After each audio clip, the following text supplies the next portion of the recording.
Senator Rob Portman. Senator, thanks so much for joining us. Appreciate it. You bet, Maria. Good to be on with you again. Our condolences to you and everybody at Ohio State University. What are you expecting when you see, will you be in Ohio when Donald Trump visits there today?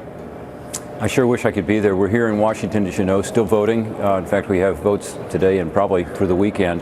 But it's great he's going. He's going to be talking to the first responders, including Officer Harushko. He's the brave officer who showed up and within a minute or two was able to stop this terrorist attack. And he's also going to meet with some of the families of those injured and some of those who were injured in the attack. So I think it's great he's going, and I wish I could be there with him. What do you make of his pick so far in terms of putting this cabinet together? I think it's impressive. You know, there are a number of people I know well, others I don't know as well, and that's not a bad thing to bring people from, you know, outside of the Washington orbit to come in. One of the ones I think is great is General Kelly. I just heard you announce that he may be the next Homeland Security Department head. I think he's a guy who's got a lot of bipartisan respect here, as does General Mattis, by the way. I think both of them will be able to get through a confirmation process pretty quickly because people understand their backgrounds, they've worked with them, they know them, and I think they bring a lot of expertise to the job. Senator, it's Dagan McDowell. Other than the kind of ongoing outrage from the left about Donald Trump, well, tweeting, you've had, again, I think that they've completely lost their minds about Trump's pick to overhaul and run the EPA, Attorney General Scott Pruitt. I just want to know what you make of that and how tough Pruitt might be on those bureaucrats at the EPA and how they're crushing business in this country. Yeah, I don't know Scott Pruitt. He was one of the ones I was referencing, but he's got a good record as Attorney General, as was noted by Kellyanne a moment ago. You know, he's the guy who's qualified to do this because he's worked in the regulatory area a lot.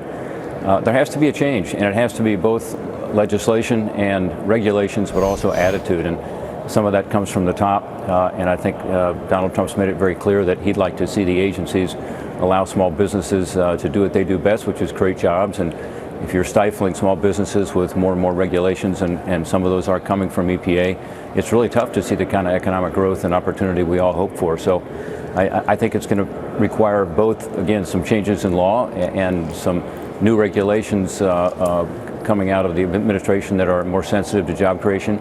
But also it's about an attitude. It's about ensuring that the agencies are partners with business to try to ensure health and safety. Everybody wants that in a clean environment, but to do it in a way that is not the police mentality, but the partnership mentality. And I think that will probably be something that Pruitt brings to the job. Senator Portman, I know your thoughts and prayers today are on the events at Ohio State and the victims there, but if I could transition you to the legislative calendar for 2017, there's an awful lot in Trump's to-do list. There's tax reform, there's potential repeal of Obamacare and having to come up with a replacement, there's Dodd-Frank and the whole regulatory regime. What do you think the priorities are going to be in the new Congress? What are you hoping to get accomplished first, second, and third?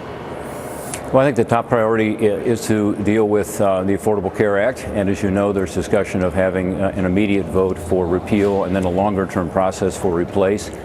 We do have to ensure that the replace option is something that we focus on, because a lot of folks are in the exchanges or are covered now by Medicaid through no fault of their own. They're involved in an Affordable Care Act that is not working, but we need to be sure that the rug's not pulled out from under them. I think we can do that and do it effectively and come up with a better system. But that's, I think, job number one.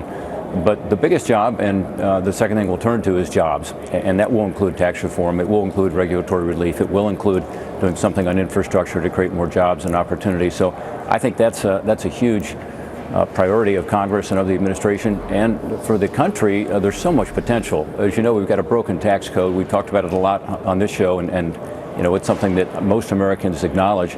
So I'm excited about it. I'm looking forward to working with the administration on it. Yeah, I mean, they're talking about 3.5% to 4% growth. Do you think those plans will get us there?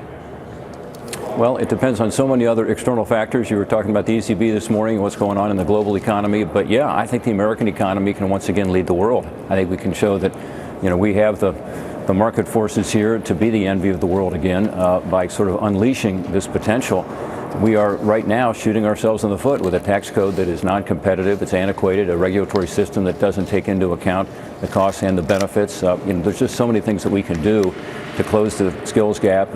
In my home state of Ohio, We've got jobs open, but we don't have the skilled workers to fill them. And so, there's opportunity here with tax reform, regulatory reform, dealing with health care, energy opportunities, increasing skills training. I mean, there's just this great opportunity for us to reach our potential, which will bring back a lot of jobs and also will increase wages to deal with the middle class squeeze. So I'm looking forward to it. Yeah, I think markets are looking forward to it as well. We're in this rally mode as a result of all of these plans.